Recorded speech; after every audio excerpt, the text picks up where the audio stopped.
I'm Julia, 36, and last week at a backyard barbecue, my 6-year-old daughter Lily ran into my arms with tears in her eyes and whispered the words that shattered me. Grandma said you're not going to be my mommy anymore. My own parents, Nancy and Paul, looked me dead in the face and turned away. I didn't know it then, but this was only the beginning of a betrayal that would steal my daughter, my voice, and nearly my sanity until I fought back. Where are you watching this video from? Type your city or country in the comments. I'd love to know how far this story is reaching. And if you've ever been gaslit by the people who raised you, stay with me. Because no one saw what was coming. The fireflies had just begun to rise from the tall grass like tiny lanterns, glowing golden in the Bayport dusk. Lily was barefoot and giggling, her sundress twisted from twirling, arms stretched wide as she chased the little lights across my parents' backyard. I stood with a plate of watermelon slices and paper napkins, half listening to Uncle Ron retell some fishing story for the 4th time. It was a typical summer evening, at least on the surface. Nancy had insisted we come to this family catch-up night. She said it with that sugary tone she always used when something wasn't quite right. I should have paid more attention to that. I should have felt the tension beneath her smile. But I didn't. Not until Lily stopped running. She stood still in the grass, her little face suddenly crumpling. One moment she was joy incarnate and the next shattered. She turned toward me with trembling lips and sprinted, beelining through the crowd like nothing else existed. I barely had time to kneel down before she threw her arms around my neck. "Mommy," she whispered, her voice hitching. "Grandma said you're not going to be my mommy anymore." I froze. The paper plate in my hand dropped to the lawn. The slices hit the ground with a soft thud, ants already moving in like they knew what was coming. I held Lily tight and pulled back just enough to look into her eyes. "Sweetheart," I said, forcing a calm I did not feel. "Who told you that?" "I just said," she hiccuped. "Grandma, she said you're confused and that I'll be living with her and Grandpa soon because it's better that way. Because Daddy left me money, but you don't know how to use it." My heart slammed against my ribs. I looked across the yard, eyes scanning for Nancy. I spotted her near the deck, holding a lemonade and chatting with my cousins, smiling. Too easily, too much, like she hadn't just obliterated my daughter's sense of safety. But it was my father, Paul, who caught my eye first. He was watching us, just standing there beneath the pergola, arms crossed, beer sweating in his hand, our eyes locked. I wanted to see confusion or concern or even guilt, but instead he gave me a look I'll never forget. Calm. Resigned, almost bored, and then he turned away. He just turned away.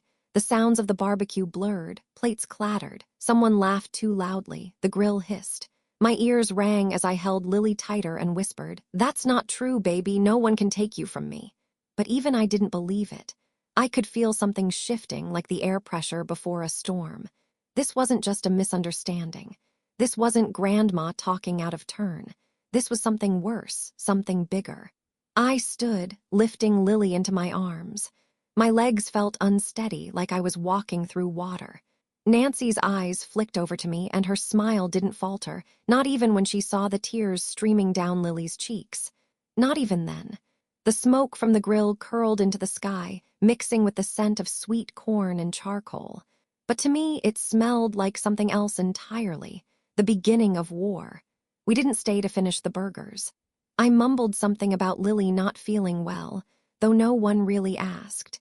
Nancy waved from the porch. Her hand fluttering like this was some minor social inconvenience, not a gut punch to her daughter's soul. Paul didn't even look up. The drive back home was silent. Bayport's winding streets blurred past the windows as Lily clutched her stuffed rabbit and stared straight ahead.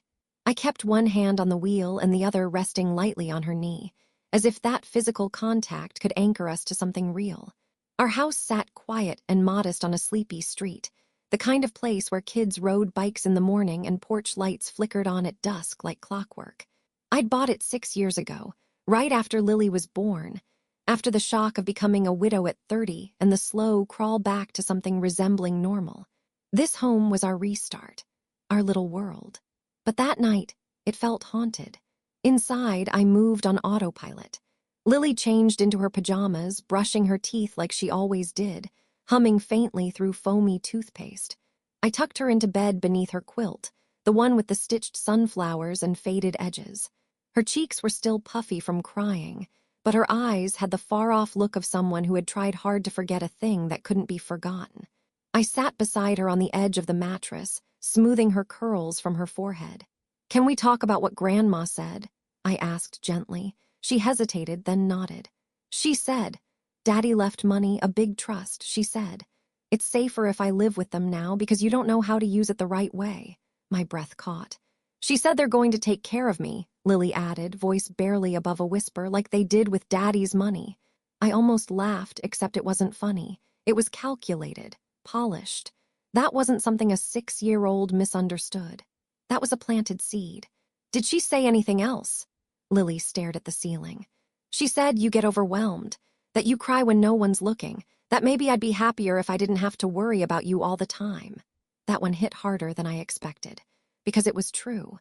I had cried when no one was looking. I had felt overwhelmed. Parenting alone, juggling 2 jobs, fixing leaky sinks and cooking every meal and still finding time to play dolls on the floor or read bedtime stories. But I'd never let Lily see that as her burden. They made it sound like I was fragile, like I was the one who needed protecting from myself. "Sweetheart," I said, swallowing the lump in my throat. "Do you feel worried about Mommy?" She blinked slowly. "No, I feel safe with you, but sometimes you look sad when you think I'm not looking." That stopped me cold. I leaned forward, brushing my lips across her forehead. "It's okay for grown-ups to feel sad sometimes, but you never have to worry about taking care of me. That's my job, always." Lily nodded and curled onto her side, hugging her rabbit tight. "Will Grandma take me?" she asked suddenly. "No," I said firmly, though my stomach twisted at the lie. "You're staying right here with me." I sat beside her long after she fell asleep, watching the slow rise and fall of her breath. Outside, the world moved on, cars passed, sprinklers clicked on, a dog barked 2 blocks over. But inside this room, everything felt suspended. The air was heavy with questions I couldn't answer and fears I didn't want to name. I couldn't shake the image of Paul looking away at the barbecue. That wasn't confusion. That wasn't shock. That was premeditated indifference. He knew. He knew. And Nancy, sipping lemonade while telling my daughter I wasn't going to be her mother anymore. That was a script. That was a plan. I felt the first flicker of rage, small and sharp like a splinter under skin. They were setting something in motion, and I was already 2 steps behind. The morning began like any other. I poured Lily's cereal, swept up the pile of crumbs under the kitchen table, and brushed her hair into 2 tiny braids. The sun filtered softly through the curtains, warming the wood floors and giving our little kitchen the kind of glow that could almost trick you into thinking everything was okay. Almost. We were halfway through a morning cartoon when the knock came. 3 sharp, official-sounding raps. I paused mid-sip of coffee, something instinctual and cold crawling up my spine. I hadn't ordered anything. No packages, no expected visitors. I wasn't expecting dread to arrive at my front door in broad daylight. "Stay here, baby," I told Lily, who was busy making her stuffed bunny dance on the couch. I opened the door, and the world dropped out from under me. 2 strangers stood on my porch, a man and a woman, both in crisp business attire. The woman held a clipboard, the man carried a solemn expression like he'd seen this play out too many times before. Between them, a familiar ache began to bloom in my chest. "Julia Carson?" the woman asked. I nodded, gripping the edge of the doorframe. "I'm Janine Fisher, and this is Officer Lionel McBride. We're with Child Protective Services." My vision tunneled. "I'm sorry, what?" I asked, blinking like I hadn't heard her correctly. But I had. I knew I had. "We're here on behalf of a court order," she continued, already flipping through the pages on her clipboard. "There's been an emergency petition filed regarding the welfare of your daughter, Lily Carson." "No," I whispered, already shaking my head. "No, there's been a mistake." "This isn't optional," Officer McBride said quietly, stepping just close enough to block the doorway. "We're authorized to take temporary protective custody pending investigation." Lily appeared at my side, clutching my leg. "Mommy." I knelt down beside her, heart in my throat. "It's okay, sweetheart. Stay right here, okay?" "What's going on?" she asked, eyes wide and frightened. I looked up at the woman, this Janine, and pleaded with my eyes. You can't just take her, she's my daughter. There are concerns about her living environment and emotional well-being, Janine replied in a practiced, almost robotic tone. The details will be explained at your hearing. For now, we're asking that you hand her over calmly. My arms wrapped around Lily instinctively, protectively. What concerns? Who said this? Who filed it? She hesitated for just a beat too long. The complaint was filed anonymously, she said, but I saw it. The flicker in her eyes, the practiced neutrality slipping. Anonymous, I repeated, my voice cracking. So someone can just make something up and you show up and take my daughter. There is a process, Officer McBride said. And this is only temporary, ma'am. You'll have the opportunity to present your case in court. Lily began crying, pressing her face into my chest. Mommy, don't let them take me, she sobbed, and I broke. I'm a good mother, I said to no one and everyone. She has a bed, she has food, she's loved. What more do you people want?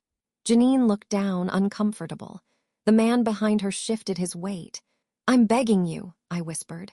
Please just talk to me first. Talk to her teachers, her pediatrician, our neighbors, anyone. You'll see this is a mistake. But the court order was already being extended in my direction, like some kind of death sentence printed on cheap legal paper. Ma'am, Janine said, a little softer now, you'll want to cooperate. If you resist, it could impact your case. I pressed a kiss to Lily's forehead. It's going to be okay. I promise you, I'll fix this. She cried harder. Don't let them take me. But I couldn't stop it. I had to let them lead her out of our home. I watched my daughter be ushered into the backseat of a county vehicle, hugging her bunny like it was a life raft. I stood in the doorway of our modest Cape Cod house, paralyzed, sobbing, powerless. The door closed behind me with a hollow click, and just like that, she was gone. I didn't sleep. I couldn't. The silence of the house was unbearable. Her little sneakers still by the front door, her cereal bowl still in the sink, the faint scent of bubblegum shampoo lingering in the bathroom.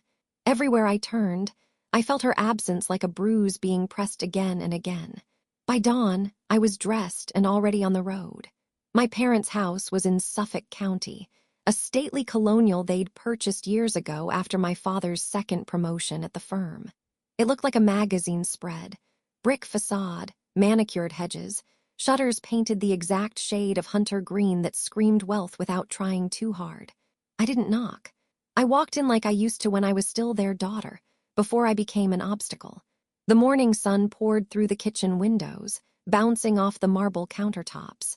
Nancy was at the table in a silk robe, pouring tea into a china cup like we were in some English countryside novel instead of the wreckage of my life. Paul sat across from her, reading the paper. They looked up as if I'd entered too loudly into their quiet little dream. Nancy set her cup down with a delicate clink. Julia, you look tired. I blinked. My hands were shaking, but I didn't want them to see it.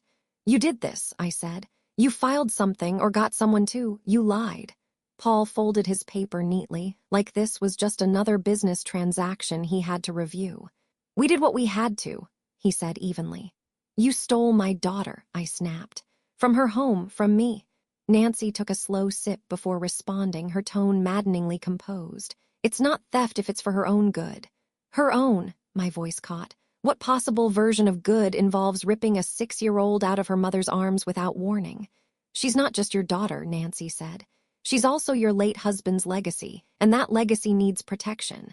There it was, the word, legacy. Is this about the trust? I asked, breath catching. Is that what this is really about? Nancy looked away. Paul answered instead.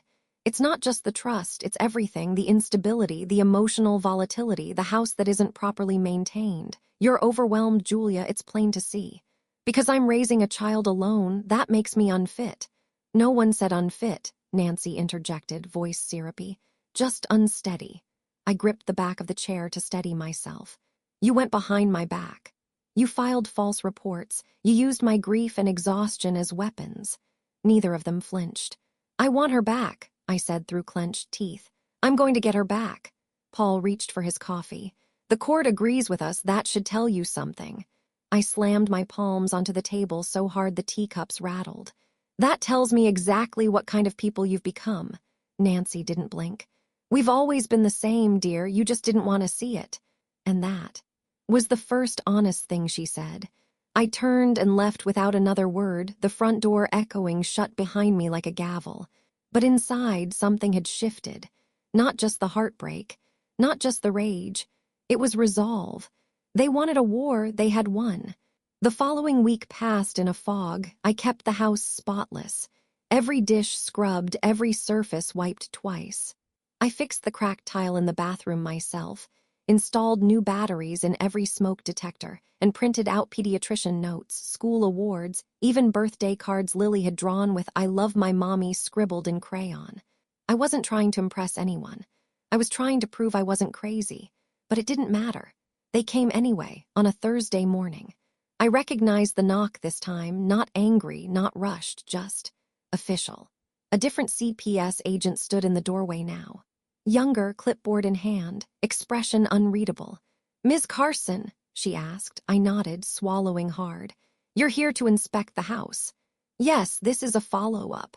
She stepped inside, pen already moving across her form. "We'll be doing a standard environment review, you understand." "Do I?" Lily's room was immaculate. I'd arranged her stuffed animals on the bed just the way she liked, Bunny in the middle, Elephant on the left, Teddy on the right. Her nightlight was plugged in, her bookshelf alphabetized, the little flower decals she picked out still blooming across the walls. The woman barely looked at it. She snapped photos of the baseboards, tested the outlet covers, tapped a fingernail against the window locks. When she moved into the hallway, I followed at a distance, trying not to hover but terrified to let her see the wrong thing. In the bathroom, she opened the medicine cabinet. "You don't have a child safety lock on this," she noted, marking something on her form. "She can't even reach it," I said quietly. "She's 6. "Still," she said, moving on. "Safety standards apply." I tightened my jaw. In the kitchen, she took pictures of the fire extinguisher, opened the refrigerator. "Some expired yogurt here," she muttered. Tick. She walked slowly through the living room, pausing at a corner where the paint was peeling behind the old bookshelf. "This was on the original report," she said. I crossed my arms. "It's a paint chip." "It's a hazard," she replied without looking at me. Tick. Outside, she examined the porch railing and asked why the backyard gate didn't have a child-proof latch. I wanted to scream. Lily had played in that yard since she could walk. No accidents, no danger. But now every corner of our home was suddenly evidence. "I'm doing everything I can," I told her as she scribbled again. "I'm working, maintaining this house, showing up at every hearing. I have no record, no complaints, no neglect, no." She finally looked up. "I understand you're under a lot of stress," she said, not unkindly. "But the checklist is the checklist. This isn't personal." Yes, it was. Every red mark on her clipboard wasn't just a note, it was an implication.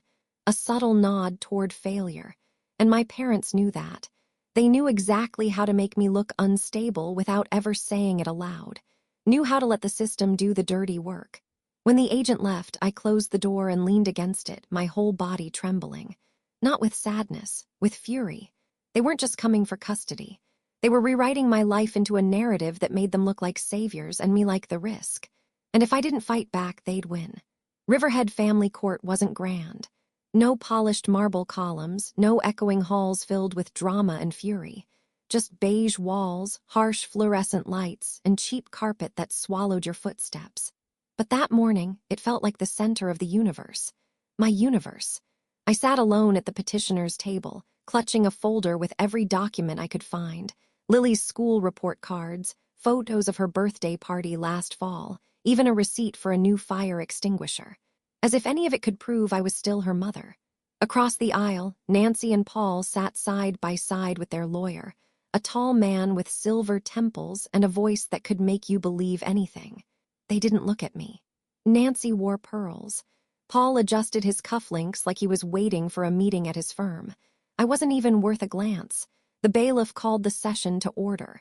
The judge, a lean man with kind eyes and an exhausted posture, took his seat and flipped open the file in front of him. "Julia Carson," he said, reading aloud, "is present without counsel." I stood. "Yes, Your Honor, I couldn't retain one in time." He nodded slowly, lips pressing together. "Noted." The lawyer stood, addressing the court in that smooth, slow tone that only someone very confident in winning uses. "Your Honor, We're here today because my clients, Nancy and Paul Carson, filed a petition for temporary custody of their granddaughter, Lily Carson, citing concerns over emotional instability and environmental neglect.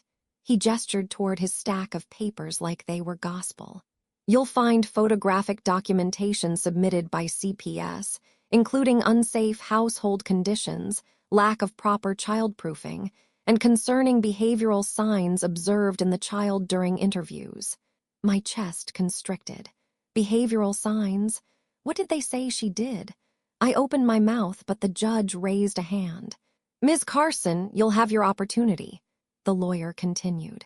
Furthermore, Ms. Carson's emotional distress was observed during CPS visits, and her recent social media activity, specifically a public video pleading for help, raises questions about her mental and emotional state. My mouth went dry. They'd seen the video. The one I filmed after Lily was taken, when my hands were shaking and I could barely form the words. They took her. They said I'm unfit, but the truth is I was inconvenient. I hadn't expected it to be used against me. The judge turned to me. Ms. Carson, do you wish to respond? I rose slowly. My knees weren't entirely steady, but my voice was clear. Your Honor, I said, I'm a single mother. I work 2 jobs. I make every meal. I attend every parent-teacher conference. Lily is healthy, happy, and loved. I glanced across the aisle. Nancy smoothed the hem of her skirt, unmoved. My parents, I continued, have access to a trust fund that my late husband left for Lily. And the moment I started asking about that money, things changed. Suddenly I was unstable. Suddenly my house, our home, was dangerous. They filed anonymous reports. They made her believe I wouldn't be her mother anymore. The judge studied me, eyes unreadable. You'll see everything in the folder I submitted, I added, my voice cracking. I'm not perfect, but I've never, not once, put my child in danger. There was a long pause. Then the judge folded his hands. Having reviewed the evidence, and given the recommendation from Child Protective Services, I find that temporary custodial transfer is warranted pending further investigation. The air left my lungs.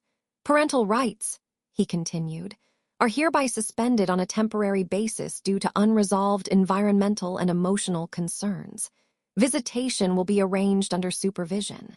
I didn't hear the rest. The sound of blood rushed in my ears, drowning out the legal terms and procedural language. I sat down slowly, like my body no longer remembered how to move. Across the aisle, Paul didn't blink. Nancy's lips curved into the faintest, most polite smile I had ever seen. They were satisfied. They had won for now. I stared at my hands, shaking, folded uselessly in my lap. The judge's final words drifted in like echoes. Court is adjourned. And in the hollow silence that followed, I whispered to no one, they've taken her for good. The house didn't feel like mine anymore. Without Lily, it was just walls and floors, silent, still, a stage abandoned mid-scene. Her shoes were still by the door, her favorite cup still drying on the rack. Her little drawings remained taped to the fridge, each one screaming in color against a house that had gone gray. I wandered through the rooms like a ghost, picking things up and putting them down again. There was no purpose to it, no rhythm, just motion to keep from sinking. Then I saw her picture on the bookshelf. It was from her birthday last year, her face smeared with frosting, candles lit, arms flung around my neck. I remembered how she'd whispered, "Best mommy ever," like it was a secret she wanted me to keep safe. I sat on the kitchen floor with the picture in my lap, knees pulled to my chest. This couldn't be how it ended. This couldn't be the story, but if I stayed silent, it would be. That's when I pulled out my phone, not to call anyone, not to text. I opened the camera, hit record. I didn't plan what I was going to say. The words just came, raw and real. My name is Julia Carson. I'm 36 years old. And yesterday the court said I'm no longer fit to be a mother. Not because I abused my child. Not because I neglected her. But because I cried. Because I work too much. Because I can't afford granite countertops or childproof latches that cost more than my electric bill. My voice wavered. But I kept going. They said I was unstable. That I needed supervision, but what I need is my daughter back. What I need is for someone, anyone, to listen. I held up Lily's photo, her toothy grin frozen in time. This is Lily. She is my heart, my whole reason for waking up. And now she's gone, taken by the people who raised me, people who told the world I was broken so they could become the heroes of their own lie. I paused, staring straight into the lens. I'm not asking for pity, I'm asking for help. If you've ever been silenced, if you've ever been told you were too emotional, too loud, too much, you know how this feels. You know what it's like to scream into a system that already decided you were wrong before you opened your mouth. My throat tightened, but I didn't look away. If anyone out there can help me, legally, emotionally, even just to be heard, please, I'm begging you. I don't have money, I don't have power, but I have the truth. I ended the video and sat in the silence that followed, the hum of the fridge the only sound in the room. Then I uploaded it. I didn't think. I didn't reread it or analyze the background or my face or the bags under my eyes. I just pressed post. The caption was simple. They took my daughter. This is what really happened. And then I put the phone down, turned off the lights, and sat in the dark. I didn't know what would come next. Maybe nothing, maybe judgment, maybe silence. But for the first time in weeks, I wasn't hiding. And I wasn't afraid of being too loud. For 3 days, nothing. A few shares, a handful of comments. Some supportive strangers, some cruel ones. If CPS took your kid, you must have done something, written under photos of Lily's smile. People scrolling past my pain on their lunch breaks. The internet had swallowed my voice like it does everything else. I stopped checking my phone. Then, on the 4th night, a voicemail appeared. The transcript popped up on my screen. "This is Daniel Kessler, state prosecutor. I'd like to discuss your case. Please call my office." I stared at it so long the screen dimmed. A prosecutor calling me. Not to threaten, not to warn, but to discuss. I pressed play. His voice was low, steady, clipped in that way lawyers sound when they're trying not to promise anything. "Ms. Carson, I watched your video. Something here smells off. Call me back." Something here smells off. I played it again to be sure I'd heard right. Prosecutors don't just say that. Not about family court cases. Not about CPS decisions. Not about me. But his tone wasn't soft or pitying. It was suspicious. Like he'd seen the same patterns I had. I hesitated. My parents were connected. Paul still had friends in the county. What if this was a trick? Another way to paint me as unstable, paranoid? Still, my finger hovered over the callback button. And before I could overthink it, I pressed. "Daniel Kessler," a man's voice answered immediately. "It's Julia Carson," I said. My voice came out rougher than I expected. "Good, thank you for calling back." Papers shuffled on his end. "You're the mother in the CPS case from Bayport, correct?" "Yes. I watched your video twice." Silence stretched between us. "I don't make a habit of calling people from the internet," he said finally. "But something about this doesn't sit right. Your file is too clean, your daughter's school records spotless. Yet somehow you're losing custody on an anonymous complaint. That's not standard." I gripped the phone tighter. "Are you saying you believe me?" "I'm saying," he replied, "I believe there's more here than you've been told. And I don't like it when people play games with my office." A sound I didn't recognize left my throat. Half laugh, half sob. "You're the first person who hasn't talked to me like I'm already guilty." "I'm not promising anything," Kessler said. "But I'm opening a review, quietly. I want to see every piece of paper they filed on you, every inspection, every complaint. If there's a pattern, I'll find it." My heart hammered. "Why would you do this?" "Because, Ms. Carson," he said, "if your parents or anyone else are using the system to strip you of your rights for money, that's not just family drama, that's fraud. And that's my jurisdiction." I closed my eyes, gripping the counter for balance. "What do you need from me?" "First," he said, "I need to see your home today if possible, no warning, no staging, just as it is." I almost laughed. "It's cleaner than it's ever been." "Good," he said. "I'll be there at 5, don't tell anyone." The line clicked. I stood in the kitchen staring at my phone like it was a live thing. For the first time since this nightmare began, there was a crack in the wall they'd built around me.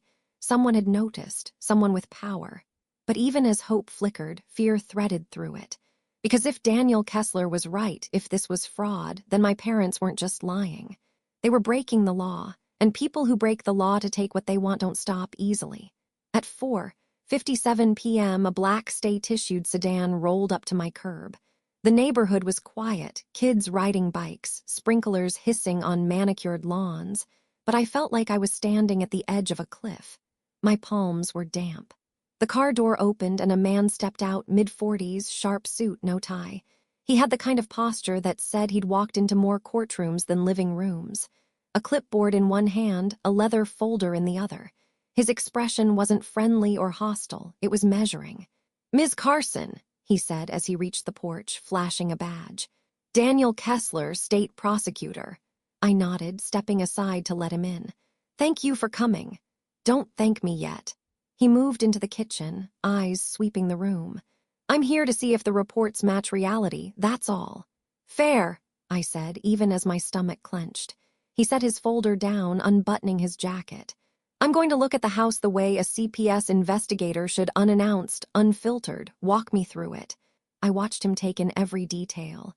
The polished counters. The brand new child safety latches I'd installed. The gleaming smoke detector with a fresh battery. He bent down, running his fingers along the baseboards, checking the window locks. He opened the fridge, scanned the pantry, peeked into the utility closet. "This is a decent home," he muttered, almost to himself. I exhaled. "It's always been a decent home." He glanced at me. "They cited peeling paint and expired food. That was before I even knew there was a problem. The paint chip was from moving furniture. The yogurt was a week old." He made a note on his clipboard. "Hardly grounds for emergency removal." He moved down the hallway toward Lily's room. I followed, hands clasped to keep from wringing them. He paused in the doorway, taking in the bright decals on the walls, the neatly made bed, the stuffed animals lined up like sentries. "This is where she sleeps?" he asked. "Yes, every night since she was 2. He crouched to examine the window latch. "No bars, but that's normal for this neighborhood. Outlet covers in place. No visible hazards." He stood, turning to face me fully for the first time. "Tell me about the trust," he said. My heart lurched. "What do you want to know?" "Your husband's estate, your father is co-trustee." I nodded. "It was supposed to be for Lily's future, college, medical care, that kind of thing. But once I started asking questions, everything turned on me. That's when the complaints began." He scribbled again. "And the anonymous CPS report was filed by someone named Marvin Royce. Ring a bell." I froze. "Yes, he's on my father's investment board. He used to come to the house when I was a kid." Kessler looked grim. "He filed the complaint. We subpoenaed the IP and traced it back to his office. He listed himself as an anonymous concerned citizen." A surge of nausea hit me. "So they really did. They're gaming the system," he said flatly. "If your father benefits financially from you being deemed unfit, that's motive. If his associate filed the report that triggered CPS involvement, that's conspiracy." I sank into the edge of Lily's bed, gripping her bunny for strength. "Will this help me get her back?" Kessler didn't promise. "It's a start, but I have to build a case. Fraud, misuse of government channels, maybe even perjury if they've lied under oath. The problem is people like your parents are careful." "I don't care how careful they are," I whispered. "I just want my daughter home." He studied me for a long moment, then nodded. "I believe you, and I don't say that lightly. Keep your phone on, don't contact them, don't tip anyone off. If I'm right, they're already nervous." As he left, he paused at the door. "Ms. Carson," he said quietly, "if what I'm seeing is true, this isn't just about custody. This is about exposing a system that's being abused. You're not just fighting for your daughter. You're fighting for a lot of people who never get this far." His words hung in the air after he closed the door. For the first time in weeks, the house didn't feel empty. It felt like a battleground, and maybe, just maybe, I wasn't alone anymore. Kessler didn't wait. Within days of visiting my home, he filed a subpoena for financial documents related to the trust fund my late husband had left for Lily. I wasn't privy to the inner workings, but every evening he'd text me a short update. "Digging deeper. Things don't add up. Call you tomorrow." He was careful, clinical, almost, but even through the cold language, I could feel it. The walls around my parents were starting to crack. One afternoon, I got the call. "Julia," Kessler said, "you were right." My breath caught. "About what?" "I just left the county records office. The trust your husband established was set up with 2 co-trustees, your father and you." My eyes widened. "Me? You were listed until 3 months ago," he confirmed. "That's when your father filed a change, removing you under a fitness clause." I stood frozen in my living room. That clause was real. It's standard in some trusts, but here's the thing, it's only triggered if one trustee is legally deemed unfit. And just like that, it all locked into place. The inspections, the complaints, the courtroom ruling. Every move they'd made wasn't just about Lily. They needed me to be unfit to access her money. "How much is in the trust?" I asked, barely above a whisper. $2.2 million, he said. "And the moment your rights were suspended, disbursements became active, controlled solely by your father." I sat down slowly, the air sucked out of the room. "This was never about custody," I said numbly. "It was about cash. And Paul Carson's name is on multiple investment portfolios directly linked to your husband's life insurance settlement," Kessler added. "Shell companies, quiet transfers, all hidden beneath the guise of managing your daughter's future." I wanted to scream, but there was one name I still couldn't place. "What about Marvin Royce?" Kessler's voice sharpened. "That's where it gets ugly." He explained how Marvin, a board member at my father's firm, had submitted the anonymous complaint to CPS, the one that launched everything. The same Marvin who'd never met Lily, never stepped foot in my house, and yet somehow knew it was an unsafe environment. "I confronted him this morning," Kessler said. "Brought the subpoena, showed him the call logs, the metadata. He cracked. Admitted Paul asked him to file it so it wouldn't be traceable." My throat tightened. "They used him as a front." "Correct. He's cooperating now, but reluctantly. He claims he didn't know the full plan." "And do you believe him?" Kessler paused. "I believe he's trying to save himself, but that works in our favor. His statement, combined with the financial records, is enough to open a full fraud investigation." Covered my mouth. "Is that enough to bring Lily home?" "We're close. I'll file an emergency petition first thing tomorrow, and once I do, we go back to court with evidence." I let the words sink in. For weeks, I'd felt like I was screaming underwater, drowned out by influence and paperwork and manipulation. But now the tide was turning. "I can't thank you enough," I whispered. Kessler's voice softened. "You're not done yet, Julia. The court still needs to hear it from you." "I'll be ready." And I meant it. That night I didn't sit in the dark. I opened every window. Let the breeze run through the house. I pulled out Lily's quilt and laid it on the bed, dusted off her favorite book, set the bunny in place. Because my daughter was coming home, and the people who took her, they were finally being exposed. It was raining the day she came home. Not a thunderstorm, not some dramatic downpour, just a quiet, steady fall. The kind that made everything smell like earth and memory. I was folding laundry in the living room when the knock came. One soft, deliberate sound. I froze, heart pounding. I moved to the door like I was sleepwalking, fingers trembling as they reached for the knob. Part of me was afraid to hope, afraid it would be another envelope, another reminder of how powerless I was. But when I opened the door, it was her. Bundled in a pink coat, cheeks flushed, bunny clutched tightly in one hand. She stood on the porch like no time had passed, eyes wide, unsure. And behind her, Daniel Kessler. He said only 2 words, "She's home." I dropped everything. Dropped to my knees, arms outstretched, breath caught somewhere between a sob and a laugh. "Lily," I whispered as she launched herself into my arms. She clung to me, sobbing. Not the tantrum kind of cry, no, this was deep. The kind that said, "I missed you and I didn't understand and please don't let go." "I missed you so much," she choked out. "Mommy, I thought maybe I did something wrong." My heart shattered. I pulled her back just enough to look in her eyes. "You didn't do anything wrong. None of this was your fault. Do you hear me?" She nodded into my shoulder, breath hiccuping. "I was so scared," she whispered. "I was too," I said, holding her tighter. "But I never stopped fighting, not for 1 second." Behind us, Kessler stood under the overhang, his coat dotted with rain. His expression unreadable, but something in his eyes softened as he watched us. "How?" I asked him, still holding Lily close. "Emergency hearing this morning. The judge reviewed the evidence. Financial manipulation, fraudulent CPS complaint, conflict of interest, your parents' credibility is gone." He handed me a thin manila folder. "Custody is reinstated, full, effective immediately." I clutched it like it might vanish. They know," I asked. "Oh, they know," he said flatly. "Your father's being called in for questioning tomorrow. Marvin Royce already signed his deposition." My knees nearly buckled, but I didn't let go of Lily. "I don't know how to thank you." "You don't have to," Kessler said. "This isn't over, but for now, she's safe. That's what matters."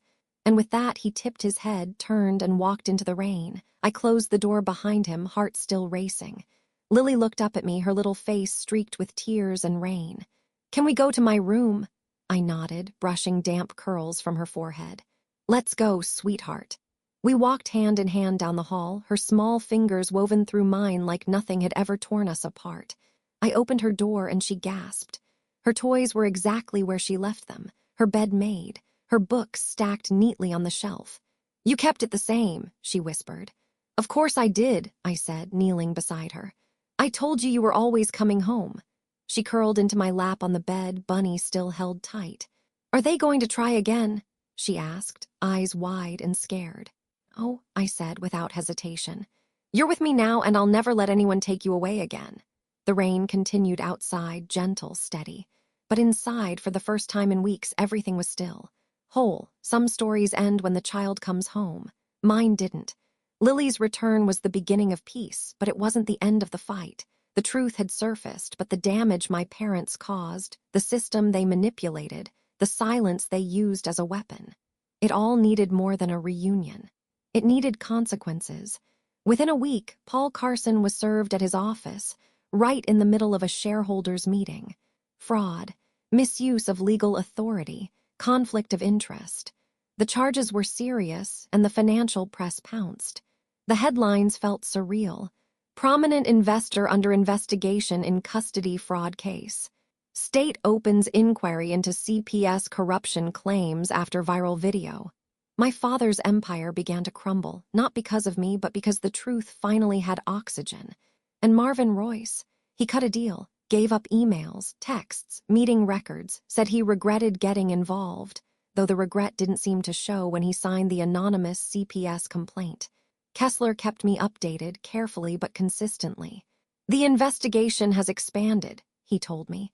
"Turns out your case wasn't the only one. Other parents, other anonymous reports. Some dismissed, others weren't so lucky." That's when I realized something that chilled me. What happened to me had happened before, only I'd screamed loud enough to be heard. A month later, I was asked to testify at a legal reform hearing in Albany. A room full of lawmakers, attorneys, CPS administrators, all seated behind polished wood and microphones. I stood at the center, hair pulled back, jacket buttoned, Lily's crayon drawing folded in my purse, my strength tucked close to my heart. "My name is Julia Carson," I began, voice steady, though my hands trembled slightly.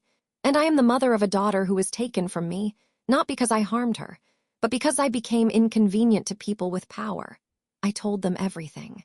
The whispers at the barbecue, the court order, the anonymous complaint, the inspections that never looked beyond chipped paint, the grandparents who wore concern like a costume while moving money behind closed doors. And then I told them about the system that let it happen. "I stood in court and watched my child be taken," I said, voice rising. "Not because I was guilty, but because the checklist was easier to follow than the truth." The room was still. No one interrupted. Kessler sat in the back row, arms crossed, watching. I ended with this. "I fought back, and I was lucky I had help. But most parents don't. Most mothers don't get a prosecutor who watches a viral video and listens. So I'm standing here today for every parent who was never heard. For every child whose life was uprooted because the system trusted paperwork over people." That testimony sparked something. An independent audit of CPS practices launched statewide. Anonymous complaints were flagged for deeper review. Whistleblowers came forward. A new task force was formed to investigate financial entanglements in custody cases. My parents, they lost everything. The trust was frozen. Their power revoked. Their reputation gone. They haven't called, haven't written, I don't think they ever will, but I've stopped needing their apology because I got something better. I got justice. And I got Lily. Every night now, we eat dinner together under the soft hum of our kitchen lights. We water our little garden, read books under blanket forts, laugh until we forget why we ever had to cry. She still asks questions, hard ones. "Why did they say you couldn't be my mommy anymore?" I tell her the truth, softened for a child but never hidden. "Because sometimes grown-ups make choices that hurt others," I explain. "But love is stronger than lies, and truth is louder than fear." She seems to understand, maybe because she lived it, maybe because she knows that no matter what, her mother fought like hell to bring her home. 1 year later, the world is quieter, not because nothing happens, but because everything has changed. Our home no longer hums with the ache of what we lost. It sings with the life we fought to rebuild. This morning, Lily and I are in the backyard, sitting beneath the old elm tree. The breeze carries the scent of tomato vines and mint. She's wearing her little straw hat, too big for her, but she loves the way it makes her feel like a farmer. Dirt smudges her knees as she digs into the soft soil, her giggles breaking the calm. I kneel beside her, pressing seedlings into the earth with her small hands over mine. She looks up, thoughtful. Will the garden always be ours? I pause, smile, and answer, yes, sweetheart. No one can take anything from us ever again. She nods like that's all she needed to hear. And maybe it is. There are scars, of course. Sometimes she wakes up in the night and calls for me, not crying, just checking that I'm still here. Sometimes I do the same, waking up and reaching for her bedroom light just to see her chest rising and falling in sleep. We survived something we'll never quite have words for, but we're still here, still planting, still laughing, still ours. People sometimes ask why I didn't just move, why I stayed in the house where everything happened. But that's the thing, this house isn't where I lost her, it's where I got her back. I repainted the hallway where the CPS worker once pointed out a peeling edge. I hung up Lily's drawings there, framed like gallery pieces. The bathroom has a new safety latch, though she doesn't need it anymore. The medicine cabinet locks. The fridge is organized. Not because it has to be, but because I chose to. I reclaimed every inch. Even the silence, once unbearable, feels different now. It's not emptiness anymore, it's peace. Sometimes I get letters, other mothers, fathers, grandparents, people who watched the video and finally felt seen. Some say thank you. Some share their own stories, heartbreaking, harrowing. Some are still fighting. I write back when I can. Sometimes I just send 3 words, "You're not alone," because that's what I needed to hear too. Kessler still checks in occasionally. He sends updates, court rulings, CPS reforms, even news clippings about policy changes tied to our case. He never takes credit, but I know. I once asked him why he helped me when no one else did. His answer was simple: because you wouldn't stop talking. Maybe that's the lesson. They count on us to stay quiet, to give up, to believe that once we're labeled, we're locked out forever. But we're louder than that. We're braver. And even when they strip everything else away, if you have your voice, your truth, and your why, you have enough to start again. As the sun sets behind the elm tree, Lily wipes her hands on her overalls and looks at me with that same crinkled nose smile she had when she was a toddler. "I think our tomatoes are going to win the fair," she says proudly. I laugh. "I think you're right."